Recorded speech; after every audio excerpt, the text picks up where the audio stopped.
सफल हो जाता है। फिर हम बाबा के पवित्र ब्राह्मण बच्चों के साथ पढ़ाई करते हैं। प्रैक्टिकली साकार में भी हम आपस में पवित्र योगी आत्माएं मिलते हैं। ये भी सौभाग्य है। एक दूसरे हिम्मत, उमंग, उत्साह मिलता है, हमारा निश्चय बढ़ता है और बाबा के सत वचन हमें जगाते भी हैं और शक्तिशाली। हम रोज पढ़ाई करते हैं। जो रोज पढ़ाई करते हैं, होमवर्क करते हैं, सुबह जो बाबा की मुरली चलती है उसमें से 5-10 मुख्य पॉइंट्स निकालते हैं ना, लिखते हैं कहीं, फिर सारा दिन उसको रिवाइज करते। आज बाबा ने ये कहा, अमृत वेले उठकर कमाई करनी है, चित्रों पर समझाना है।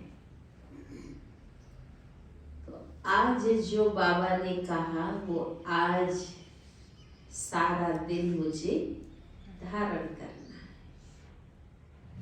तो जितना अच्छा हम स्टडी करते हैं, होमवर्क करते हैं,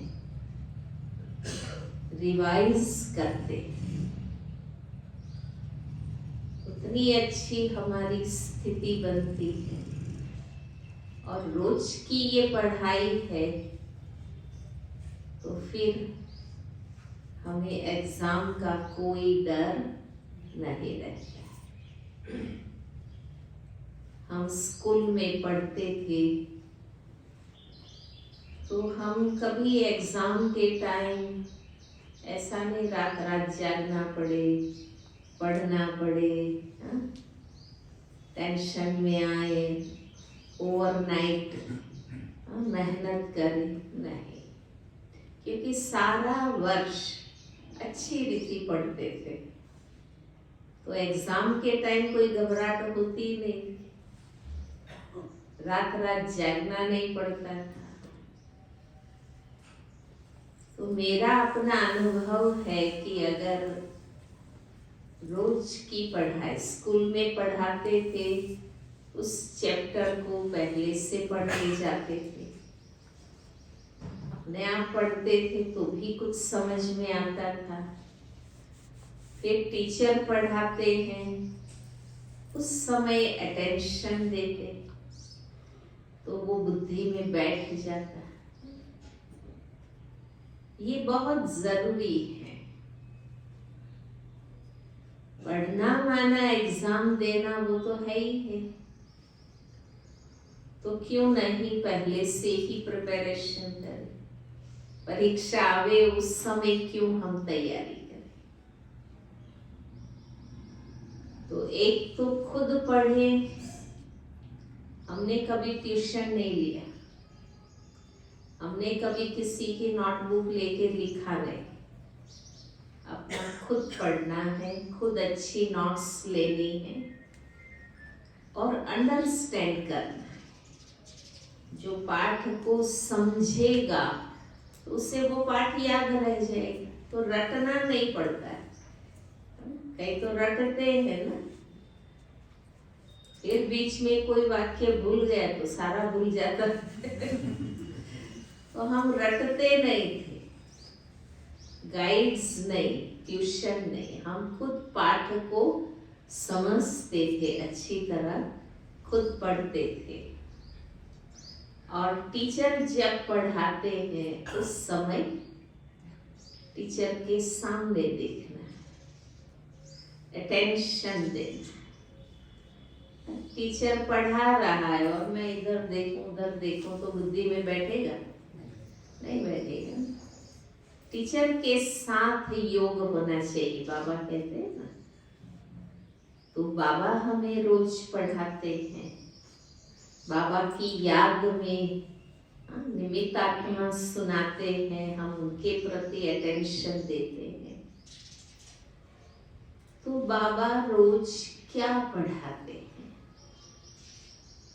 अगर उसको हम अच्छी तरह से समझ ले और अभ्यास में लाए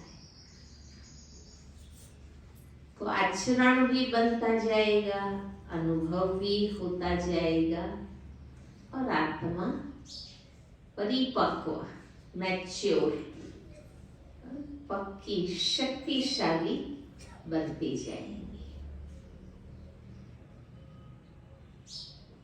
तो पढ़ना, बाबा कहते हैं ये पढ़ाई है, ये सत्संग नहीं है, ये कथा नहीं। रामायण महाभारत कथाएं हैं ना, कभी भी जाके बैठ गए तो कथा का तो पता है तो तुरंत लिंक हो जाएगा, पर ये तो ज्ञान है ना? तो शुरू से पढ़ना है। इसलिए बाबा ने कहा ये सत्संग नहीं है, ये पढ़ाई है। और पढ़ाई में लक्ष्य होगा, है ना, भी मैट्रिक पास करना है या 12th पास करना है या बीकॉम होना है या इंजीनियर बनना है, एम ऑब्जेक्ट होता है। भक्ति में एम ऑब्जेक्ट नहीं, वो तो वैसे भी मोक्ष चाहिए, जीवन से छूटना चाहते, जीवन के लिए कोई लक्ष्य नहीं। ठीक है, राम ऐसे थे, कृष्ण ऐसे थे, अर्जुन को ये ज्ञान दिया था, पर खुद के लिए ये ज्ञान है, मुझे राम जैसा बनना है, कृष्ण जैसा बनना है, वो लक्ष्य नहीं होता। यहाँ हमारा लक्ष्य है, सिर्फ सुनने की बात नहीं, वे कथा सुनाते हैं। और यहाँ बाबा रोज क्या कहते हैं, बाप बैठ बच्चों को समझाते हैं। यहाँ हमें समझना है, हर बात समझनी, न समझ में आवे पूछना। बाबा खुद भी सब कुछ हमें समझाते रहते हैं। तो जब बात समझ में आ जाती है तो कर्म में लाना सहज। जैसे कि ये माइक कैसे चलाना है आपको सिखा दिया और वो समझ में आ गया तो आप क्या कहेंगे, हाँ अब मैं कर लूंगी, हाँ मुझे समझ में आ गया, अब मैं कर लूंगी।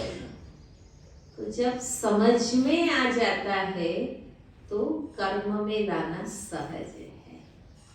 तो बाबा का ज्ञान भी इतना सत्य है, विवेकपूर्ण है, अगर हम समझ लेते हैं हर बात तो फिर आचरण में लाना सहज है।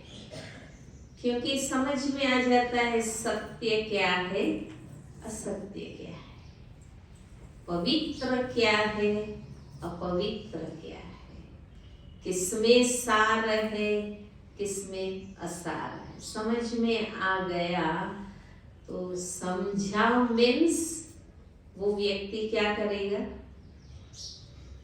जो अपवित्र है, असत्य है, असार है, वो छोड़ देगा ना। समझ में आ गया ना कि ये तो असत्य है, झूठ है, अपवित्र है, इसमें तो कोई सारी नहीं है, छिलका है ये तो वो छोड़ देगा।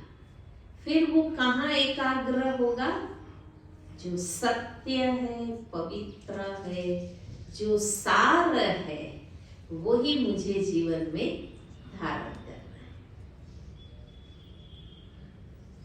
ऐसे ही हुआ ना सबके जीवन में। देखो, बाबा के बने तो जो टाइम माइंड वेस्ट करते थे वो सब खत्म हो गए हैं।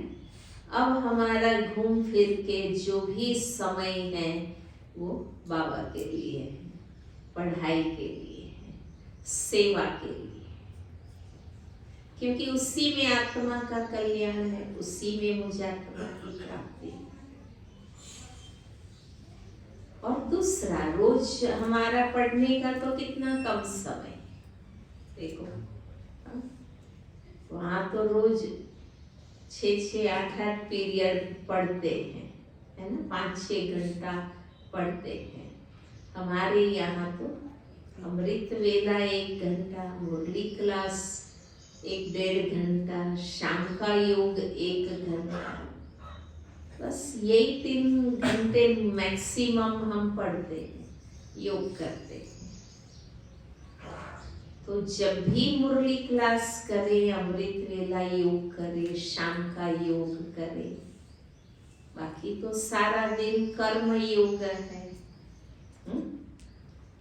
तो जब भी पढ़ाई करते हैं, योग करते हैं, तो पूरी एकाग्रता से मुझे करना, पूरा दिल दिमाग लगाकर मुझे बाबा की पढ़ाई करनी। सिर्फ काम चलाओ नहीं, परंतु जिगरी दिल से।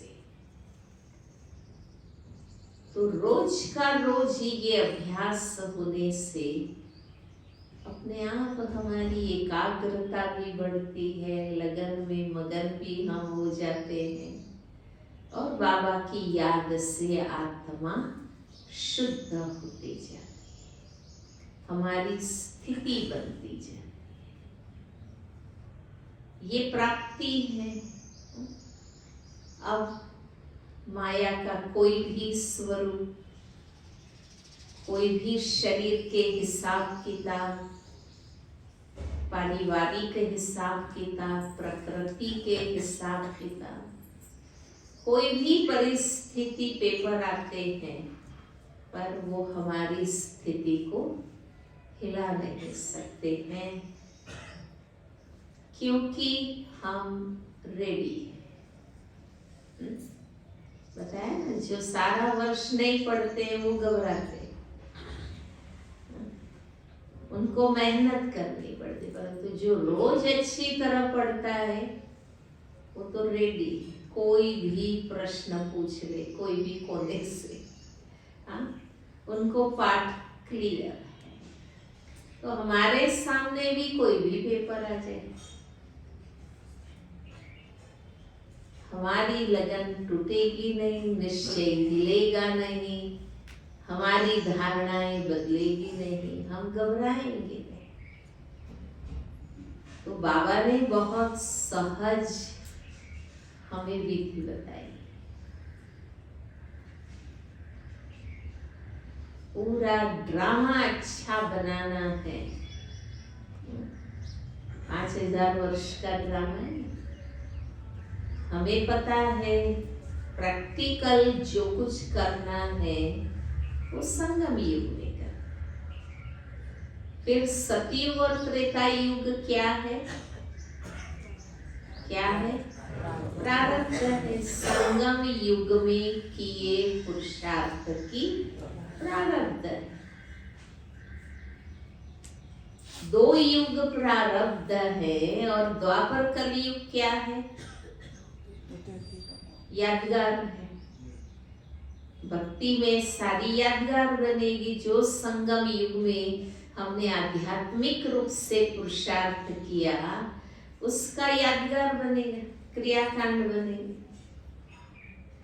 अभी हम आत्मा की ज्योति जगाते हैं, और फिर द्वापर युग से क्या करेंगे? दीवा जगाते। अभी हम याद की यात्रा में हैं, और फिर वो तीर्थों की यात्रा करेंगे।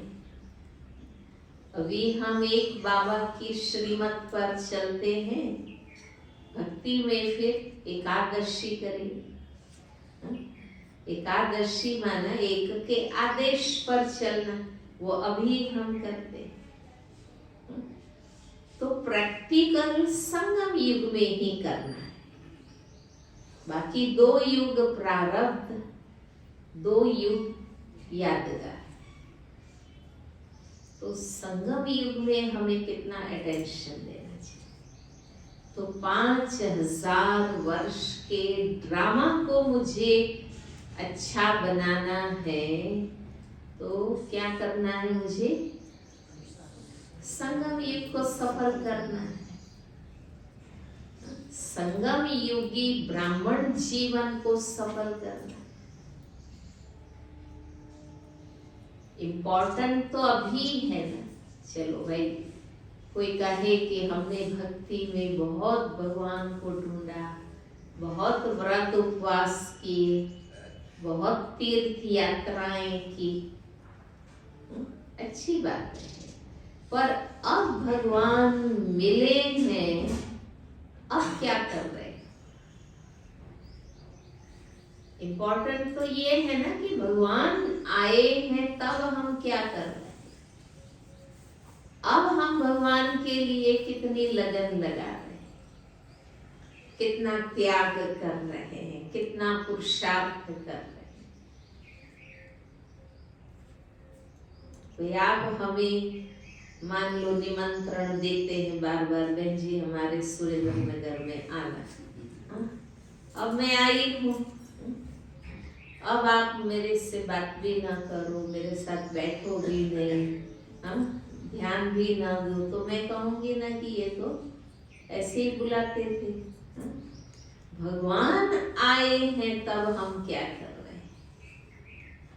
हम उनके कितने मददगार हैं, हम उनका कार्य कितना कर रहे हैं, हम उनकी आज्ञा पर कितना चल रहे हैं, हम उनको कितना समय दे रहे हैं, मन दे रहे हैं, धन लगा रहे हैं, क्योंकि अब वो सन्मुख आया है ना।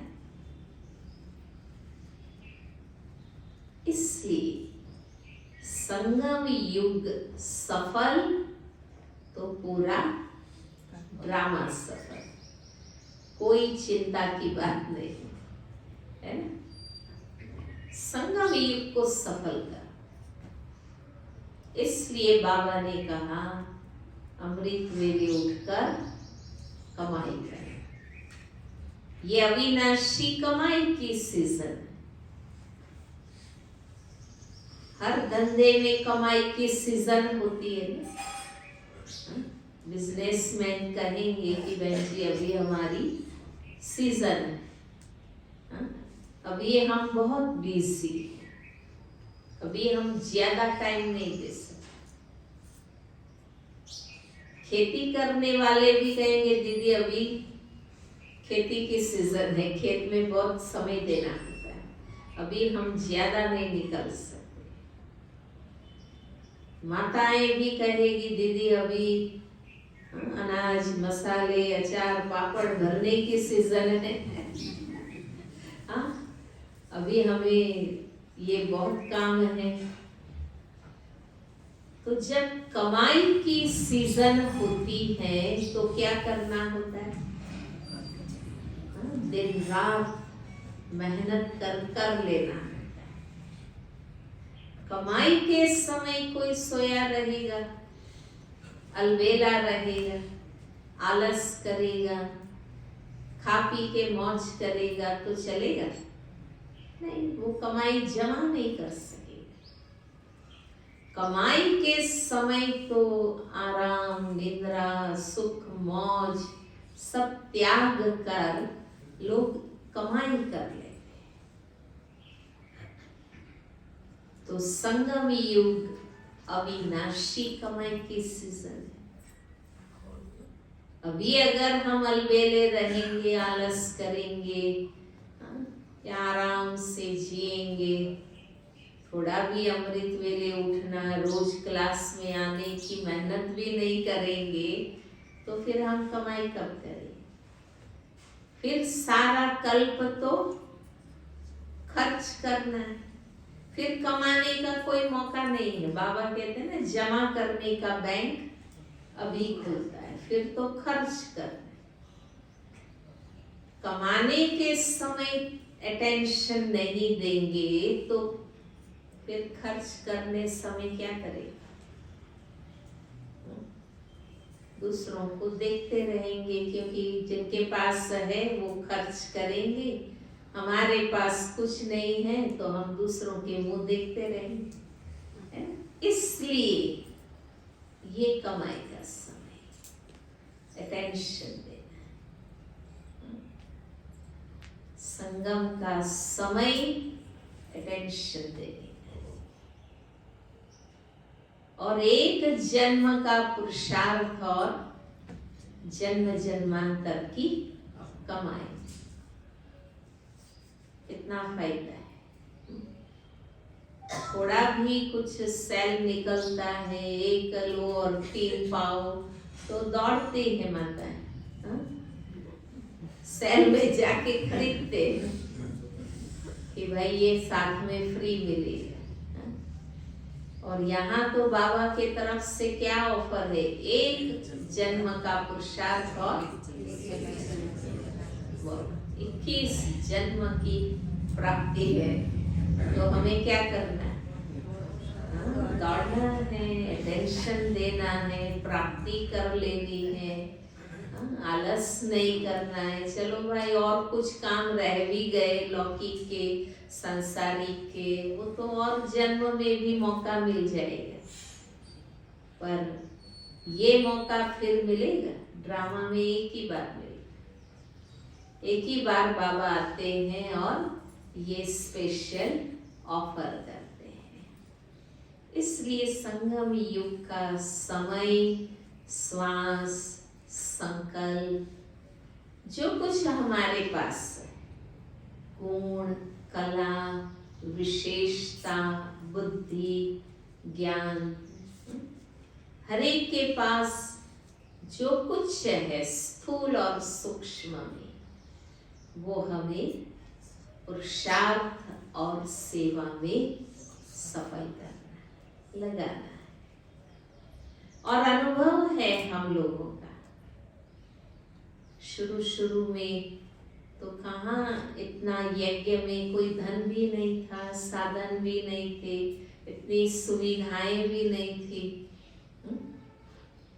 सब कुछ खुद ही मेहनत करते थे। हम लोग खुद बैनर बनाते थे, कोई ड्राइंग थोड़ी आता था, पर बाबा का कार्य करना है ना, तो सब कुछ करते थे। तो अनुभव है कि थोड़ा भी आता है और बाबा के कार्य में लगाते हैं, तो बाबा हमें उसमें परफेक्ट बना देते हैं। माताओं को जो आता है भोग बनाते हैं, टोली बनाते हैं, फिर धीरे धीरे बाबा ने कितना सिखा दिया, कितनी चीजें हम सीख जाते हैं। तो बाबा कहते हैं ना, कखपन लगाओ लखपन मिल जाए। परसेंटेज लगाते हैं, परफेक्शन आ जाता है।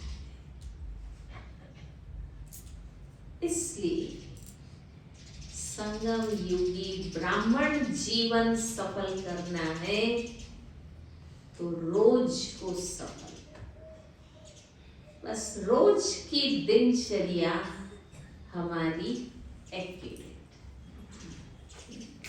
योगी जीवन की दिनचर्या। तो कोई बहुत ज्यादा मेहनत नहीं करनी पड़ेगी, रोज अमृत वेले उठना है, रोज मुरली क्लास करना है, रोज मुरली रिवाइज करनी है, किसी न किसी को ज्ञान सुनाना है, रोज सेवा करनी है, रोज शाम का योग करना है। संध्या का समय भी बाबा की याद के लिए उत्तम समय। देखो शाम होती है, भक्ति वाले भी दीवा आरती करते हैं ना। जैसे सुबह आप नहा धो के दीवा आरती करते हैं, ऐसे संध्या के समय भी करते हैं।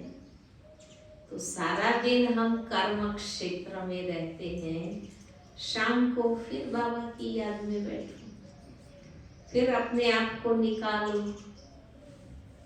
सारा दिन अनेकों के संपर्क में आए, अनेक कार्य किए, शाम को अपने आप को फिर उनसे निकाल के बाबा की याद में बैठो। 6:30 से 7:30 के बीच में लक्ष्य रखो, आधा घंटा भी बाबा की याद में बैठना है। तो फिर बुद्धि सांसारिक बातों से निकल जाएगी, फिर बाबा की याद से आत्मा शुद्ध बन जाएगी, फिर रात को बाबा की याद में सो जाते हैं। तो रोज की दिनचर्या, योगी जीवन की दिनचर्या, तो अपनी स्थिति भी बन जाएगी शक्तिशाली, आत्मा भी सदा ज्ञान स्वरूप अलर्ट रहेगी। कोई परिस्थिति हमें मुश्किल लगेगी ही नहीं, हम उसको सहज पार कर देंगे। तो ये फायदा है। तो सभी इसी लक्ष्य से पुरुषार्थ कर रहे हो ना।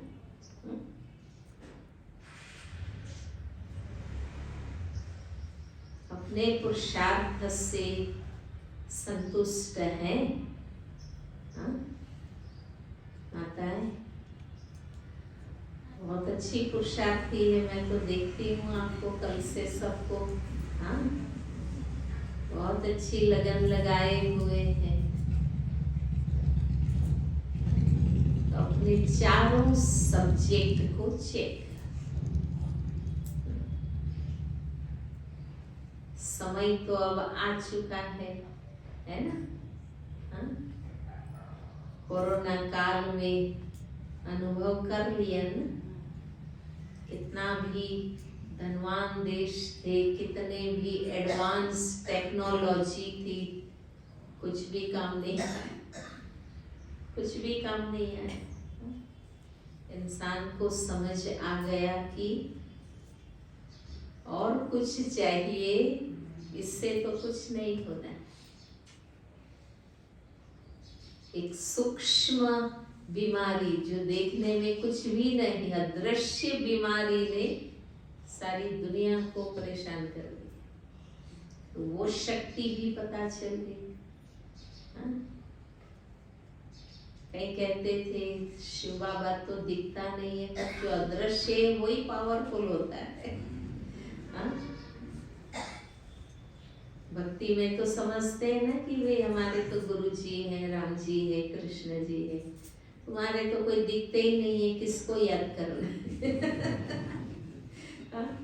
उनको समझ में ही नहीं आता है कि ये किस टाइप का योग करते हैं। शांति से बैठते हैं और एक दो को देखते रहते हैं। हम दृष्टि लेते हैं तो उनको लगता है ये तो एक दो को देखते रहते हैं, कहाँ इनका योग है। पर ये सूक्ष्म बातें हैं। हम अपने आप को आत्मा समझते हैं, ये सत्य है। हमारा योग शक्ति से, आत्मा शक्ति है, लाइट।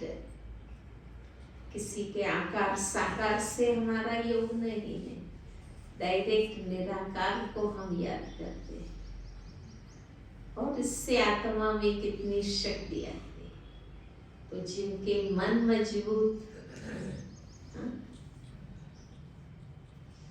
तो ऐसे ही घबरा गए, अकेले हो जाने के कारण ही कितने बेचारे कोरोना में चले गए, क्योंकि पेशेंट को अकेला बना दिया गया।